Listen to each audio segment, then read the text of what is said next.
I think you stole my mojo. Mojo. Mojo. Mojo.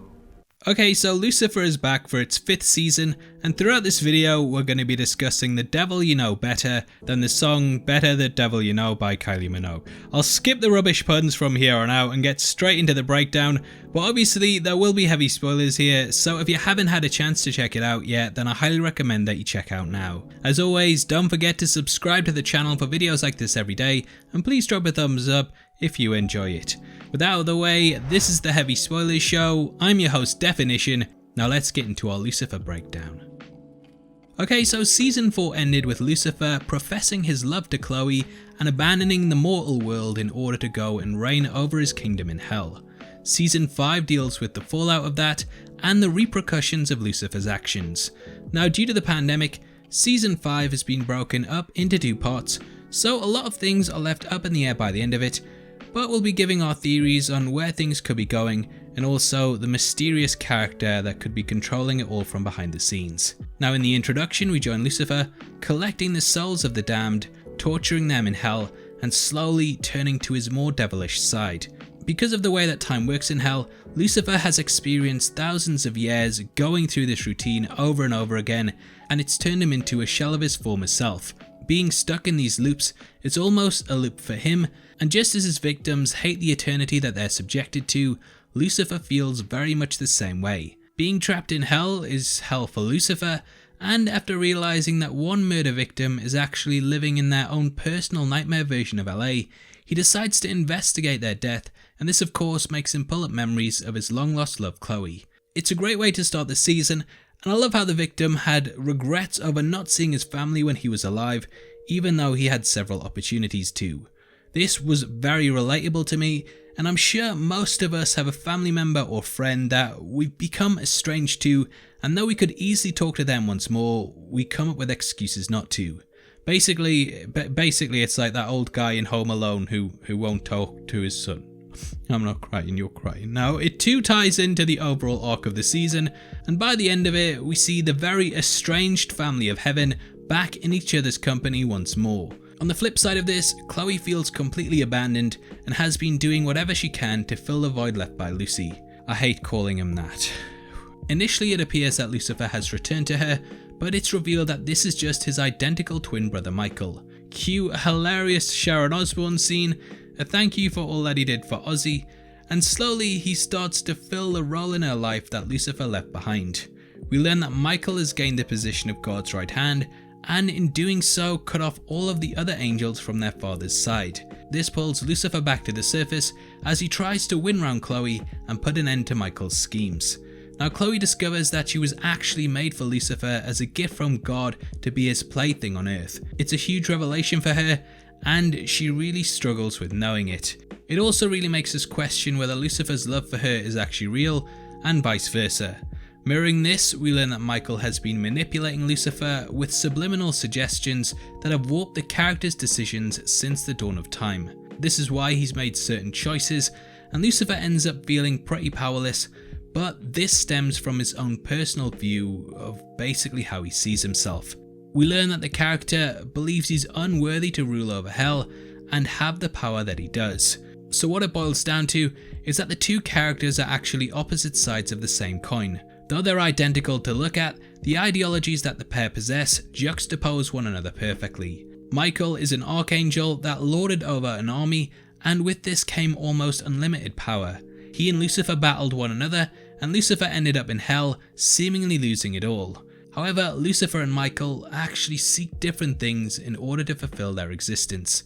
Michael just wants control, order, and to rule over people. On the flip side, Lucifer has love, friends, and family, and though he lacks the power, he's actually won from what he's gained by having a life and those around him that care about him.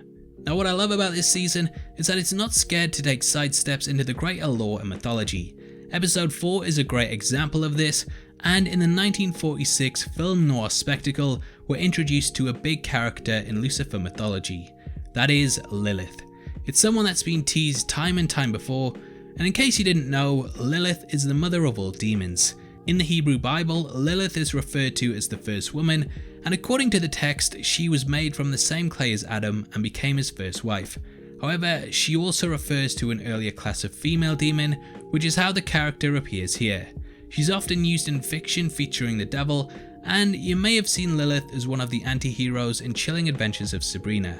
Lucifer goes looking for a magic ring, and she ends up giving it to him so that he can become mortal. She abandons her children and retreats to a life of normality, and is rumoured to die, but this is all still up in the air at the end. Now it is elements like this that add a wealth of information to the characters, and it really helps to fill in some of the blanks that we've had about all their history. It's also absolutely hilarious. Now Maze tracks down Lilith, and through this story we learn that Linda abandoned her own child when she was younger.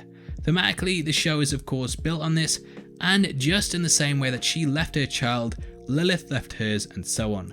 God can also be seen as abandoning Lucifer to the underworld, which of course helped to warp his personality. If we don't know our parents' intentions, then it is possible that we won't know our true identity, and this too mirrors Chloe's journey as she deals with the inner turmoil of her being created purely for Lucifer. These elements of subtext are truly what the season feels built upon, and it all comes together as we head into the finale. Now Michael, as he's done in the past, slowly starts to manipulate those around Lucifer, and at one point he calls Dan to make him go to Amenadiel's house. Through the window he sees Lucifer's true face, and this exposes the character to him.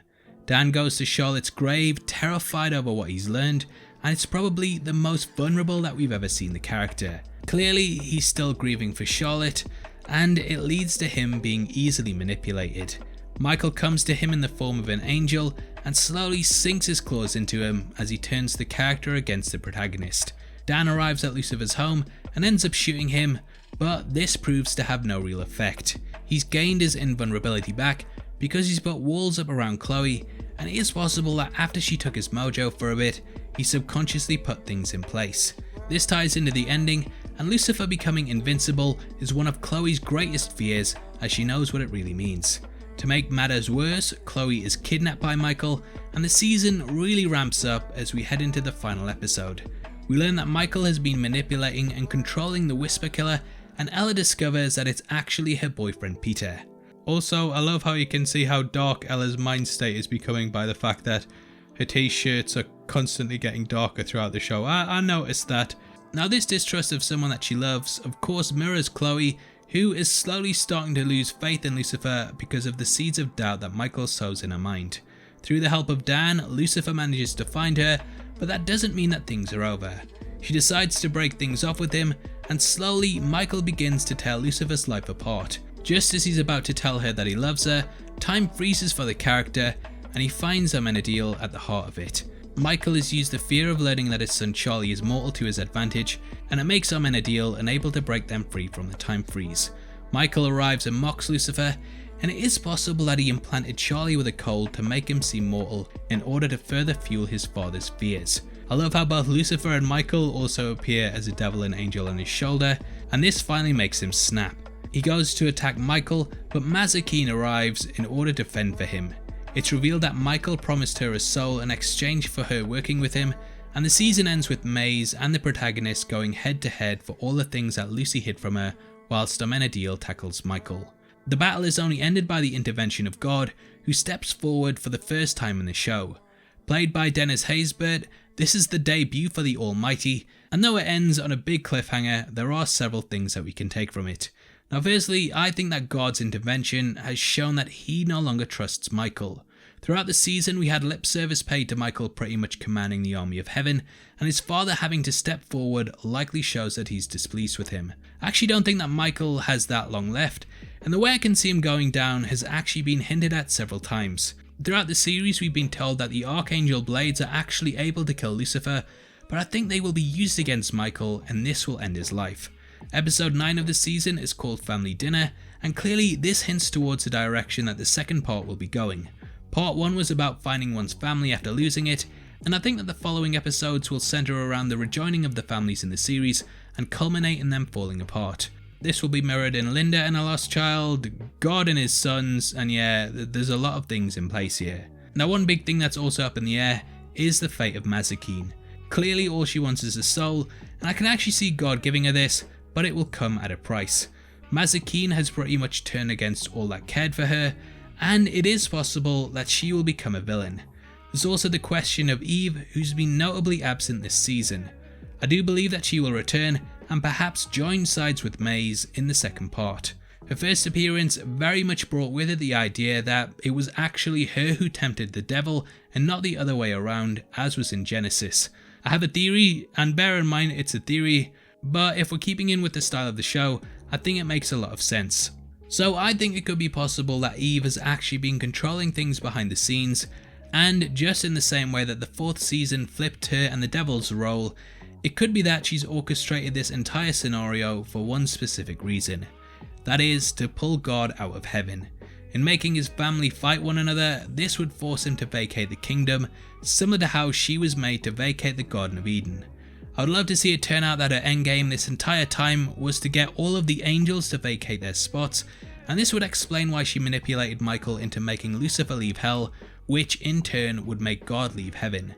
Every kingdom is now hers for the taking, and she could potentially be using Maze as a way to bring this about. The creative team are hinting at some romance between both Eve and Maze, and the pair may turn out to be the big bad for the second part.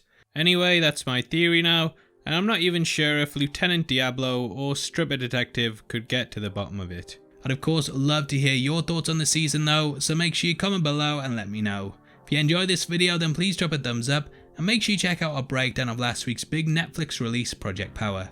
We're also giving away a free copy of The Avengers on any console of your choice, and all you have to do to be in with a chance of winning is like the video, subscribe to the channel, and drop a comment below. The winner is going to be chosen at random on the 30th of August, so make sure you get involved.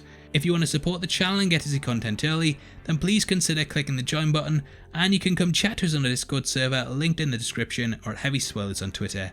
Thanks for making it until the end of the video. You've been the best, I've been Definition, and I'll see you next time. Take care, peace.